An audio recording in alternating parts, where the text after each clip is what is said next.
नमस्कार मित्रांनो, स्वागत आहे तुमचं जॉब गुरु या आपल्या यूट्यूब चॅनलवर. मित्रांनो, जिल्हा न्यायालयाची थोड्याच दिवसापूर्वी रिक्रुटमेंटची जाहिरात आली होती, ज्यामध्ये 5,000पेक्षा जास्त जागा होत्या शिपाई, कनिष्ठ लिपिक, लघुलेखक या पदांच्या. तर आता मित्रांनो, एक नवीन जी आर आजच्या तारखेचा 6 फेब्रुवारीचा प्रसिद्ध झालेला आहे. या ठिकाणी आपण पाहू शकता विधी व न्याय विभागाचा. तर याच्यामध्ये मित्रांनो 11,064 नवीन पदांची निर्मिती करण्याबाबत मित्रांनो ही माहिती देण्यात आलेली आहे. तर बरेच विद्यार्थी कमेंट करून या ठिकाणी विचारत होते की सर ह्या ज्या जागा आहेत याच्यामध्ये ह्या जागा वाढतील की नवीन जाहिरात येणार आहे. तर बघा मित्रांनो, हा जो जी आर आलेला आहे हा नवीन पद निर्मिती करण्यासाठी जी आर आलेला आहे. याच्या पहिल्या जाहिरातीमध्ये जागा वाढत नाहीत, तर ही नवीन पदभरती जी आहे मित्रांनो प्रोसेसमध्ये आहे.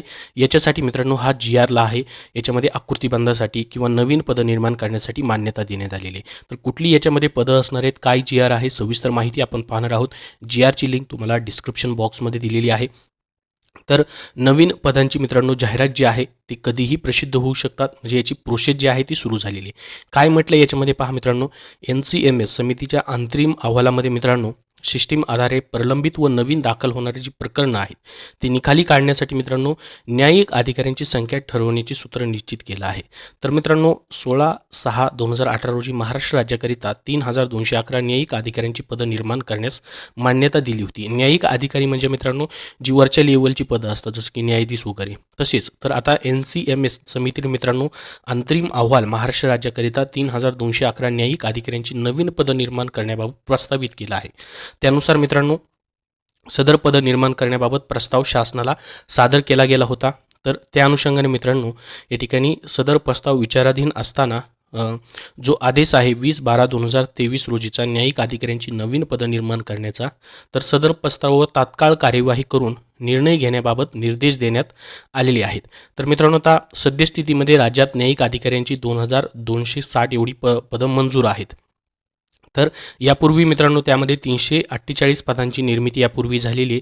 तर ती पदं मायनस करून याच्यामध्ये म्हणजे जोडून 2,863 न्यायिक अधिकाऱ्यांची पदं जी आहेत मित्रांनो या ठिकाणी, आणि त्या अनुषंगाने लागणारी सहाय्यभूत कर्मचारी संवर्गातील पदांची निर्मिती करण्याची बाब शासनाच्या विचाराधीन होती.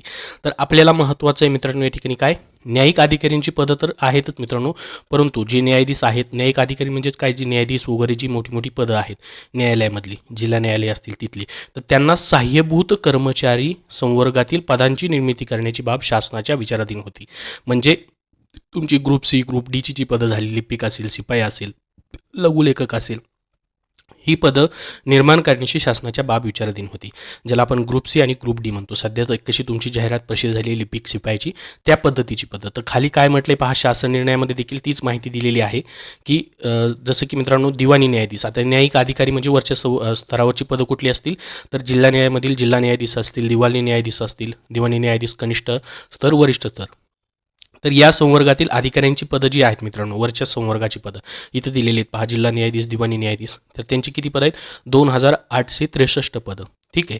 तर आणि मित्रांनो बाकीची जी पदं आहेत, काही पदं जी आहेत मित्रांनो या ठिकाणी पहा, तसं म्हटलेलं आहे त्यांनी की न्यायिक अधिकाऱ्यांची जी पदं आहेत, जी दिवाणी न्यायाधीश, जिल्हा न्यायाधीश असतील, त्यांना सहाय्यभूत कर्मचारी वृंदाची 11,064 पदं निर्माण करण्यास व मित्रांनो 5,803 पदं कॉन्ट्रॅक्ट बेसिसवरती घेण्यास संबंधित न्यायालय सुरू होण्याच्या दिनांकापासून शासन निर्णयाद्वारे मान्यता देण्यात येते. म्हणजे जी नवीन जिल्हा न्यायालय किंवा न्यायालय जी सुरू होणार आहेत मित्रांनो, जिथं मनुष्यबळाची गरज आहे त्या ठिकाणी मित्रांनो 11,064 नियमित पदं निर्माण करण्यास मित्रांनो 11,064 पदं असणार आहेत. किती, 11,064 पदं, नवीन पदं निर्माण करण्यास, म्हणजे नवीन पदं निर्माण केली जाणार आहेत. मग त्यापैकी मित्रांनो किती पदांची जाहिरात द्यायची, किती पदं भरायची, ती सर्व ते त्या डिपार्टमेंटच्या हातामध्ये आहे. परंतु मित्रांनो नवीन पदं निर्माण करण्यास मान्यता भेटलेली सहाय्यभूत कर्मचारी वृंद, ज्या ठिकाणी मित्रांनो न्यायाधीश बसतात, आपल्याला माहीत असेल नवीन न्यायालय चालू झाले की तिथं न्यायाधीश असणार. मग न्यायाधीशांना सहाय्यभूत करण्यासाठी कर्मचारी वृंद जे आहे त्यामध्ये 11,064 नियमित पदं निर्माण केली जाणार आहेत. त्याचा GR हा प्रसिद्ध झालेला आहे. तर तुम्हाला मित्रांनो माहिती समजलेली असेल मी काय सांगितलं इथे. तर जी न्यायिक अधिकारी जे आहेत, ऑफिसर म्हणजे न्यायाधीश आहेत, त्यांना सहाय्य करण्यासाठी जी ग्रुप सीची पदं असतात, ग्रुप डीची पदं असतात, मग हमाला असेल, शिपाई असेल, लिपिक असेल, लघुलेखक असतील किंवा इतर पदं असतील. मग कुठली कुठली पदं आहेत पहा, त्याच्यामध्ये त्यांनी दिलेलं आहे सहाय्यभूत कर्मचारी वृंद पदांचा तपशील इथं दिला आहे पहा. आणि वरतीही न्यायाधीशांची पदं दिलेली आहे, 2,863 पदं आहेत ती वर्षी.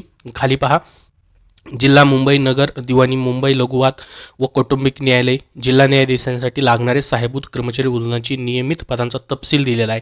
मग त्याच्यामध्ये वरिष्ठ लिपिक असतील, लघुलेखक असतील, कनिष्ठ लिपिक असतील, त्यानंतर पहा शिरस्तेदार असतील, लघुलेखक असतील, दुभाषी असतील, लिपिक टंकलेखक असतील. त्याच्यानंतर खाली पहा कौटुंबिक न्यायालयामध्ये असेल विवाह समूह उपदेशक असतील किंवा लघुलेखक असतील, सहाय्यभूत शिरस्तेदार असतील, लिपिक बेलिप ही पदं आहेत पहा अशा पद्धतीची. तर त्यानंतर पहा जिल्हा मुंबई नगर दिवाणी व लघुवाद कौटुंबिक न्यायालय असेल त्याच्यामध्ये बहुउद्देशीय गटक कर्मचारी वृंद गट ड कर्मचारी जे आहेत त्यांच्यासाठी जसं की इथे लिहिलं आहे पहा शिपाई आणि इत्यादी. तर 1131 पदं ती आहेत. तर अशा पद्धतीने मित्रांनो ही पदं असणार आहेत सहाय्यभूत पदं आणि न्यायिक पदं. याच्यामध्ये मित्रांनो प्रत्येक याच्यानुसार दिले दिवाणी न्यायाधीश महानगर दंडाधिकारी मुंबई लघुवाद न्यायालय यांच्यासाठी लागणारे सहाय्यभूत कर्मचारी वृंदाच्या पदांचा तपशील दिला आहे. अशा पद्धतीने आहे पहा. शिपाईची देखील पदं आहेत, गट ड ची पदं आहेत आणि ग्रुप सी ची देखील पदं याच्यामध्ये आहेत मित्रांनो. तर या पदांना मान्यता दिलेली आहे त्यांनी किती पदं लागणार आहेत त्यासाठी. आणि काही पदं जी आहेत बाह्य यंत्रणेद्वारे देखील घेतली जाणार आहेत म्हणजे कॉन्ट्रॅक्ट बेसिसवरती देखील असणार आहेत आणि नियमित पदं देखील आहेत. नियमित पदांमध्ये मित्रांनो 11,000 पदं आहेत. ज्या पदांना नवीन पदांना मान्यता देण्यात आलेली आहे त्याचाच हा जी आर प्रसिद्ध झालेला आहे मित्रांनो. तर याच्यामध्ये काय म्हटले पहा सदर पदनिर्मितीस खालील अटींच्या अधीन राहून मान्यता देण्यात आलेली आहे. सदर पदांचा 3 वर्षांचा आढावा घेण्यात यावा. त्याचबरोबर दाखल होणारी प्रकरणं प्रलंबित प्रकरणं निकाली काढण्यात आलेली प्रकरणं यांचाही 3 वर्षाचा आढावा घ्यावा. आणि मित्रांनो याच्यामध्ये म्हटलं आहे सदर आकृतीबंध अंतिम करण्याच्या दृष्टीने संबंधित कार्यसनाने तातडीने कार्यवाही करावी. तर बघा आता याचा आकृतीबंध तयार केला जाईल. मी म्हटलं तुम्हाला किती पदं भरायची ते आकृतीबंधामध्ये मंजूर असणार. आकृतीबंध काढला जाईल ज्याच्यामध्ये सामाजिक समांतर आरक्षणानुसार किती पदं आहेत वगैरे ते सर्व काढलं जाईल. मग त्याच्यानंतर आकृतीबंध एकदा अंतिम झाला मित्रांनो की मग जाहिरात दिली जाते. ही प्रोसेस असते. अगोदर पदांना मान्यता दिली जाते तर त्याचा हा जी आर आहे. पदांना मान्यता भेटलेली नंतर आकृतीबंध तातडीने कार्यवाही करावी असं म्हटलेले आकृतीबंध तयार केला जाईल. मग नंतर मित्रांनो जाहिरातीची प्रोसेस केली जाईल. तर ही प्रोसेस असणार आहे मित्रांनो. याचा पहिला टप्पा जो आहे जी आर मान्यता भेटलेली आहे तर ही जाहिरात देखील मित्रांनो येऊन जाईल. याची ही प्रोसेस सुरू झालेली आहे. आता सध्या एक जाहिरात आलेली तुमची त्याची प्रोसेस सुरू आहे. तर याची जाहिरात नेमकी कधी येईल त्याच्याबद्दल काही सांगता येत नाही परंतु जाहिरात येऊन जाईल मित्रांनो. त्यानंतर पहा सदरीत आकृतीबंध निश्चित करताना प्रलंबित प्रकरणाच्या अनुषंगाने या पदांचाही विचार करावा. जी ही पदं याच्यामध्ये आहेत मित्रांनो जी प्रकरणं प्रलंबित आहेत किती पदं लागणार आहेत त्यानुसार विचार करण्यात यावा असं म्हटलेलं आहे. त्याचबरोबर अनेक नव्या न्यायालयाची स्थापना होत असून त्या न्यायालयांसाठी नवीन पदे निर्माण केली जात आहेत. या नवीन पदांचाही समावेश आकृतीबंधात करण्याबाबतची कार्यवाही करावी. त्याचबरोबर वरील पदे मंजूर पदांवरील भरती न्यायालयांच्या पायाभूत सुविधेच्या उपलब्धीनुसार टप्प्याटप्प्याने करण्याची कार्यवाही माननीय उच्च न्यायालयाने करावी. तर बघा भरती करण्याची कार्यवाही जी आहे जे पण न्यायालयामध्ये सुविधा आहेत किंवा जशी न्यायालय नवीन स्थापन होतील किती प्रकरणं प्रलंबित आहे त्यानुसार मित्रांनो टप्प्याटप्प्याने ही पदभरती करण्याची कार्यवाही माननीय उच्च न्यायालयाने करावी. म्हणजेच हायकोर्ट ऑफ बॉम्बे यांच्या अंतर्गत मित्रांनो ही पदभरती केली जाईल.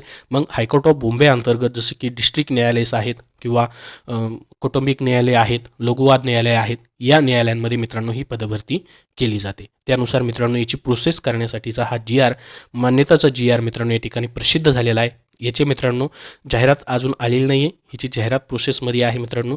11,064 नवीन पदांसाठी मान्यता दिलेली आहे मित्रांनो जी कायमस्वरूपी पद आहेत त्यांच्यासाठी.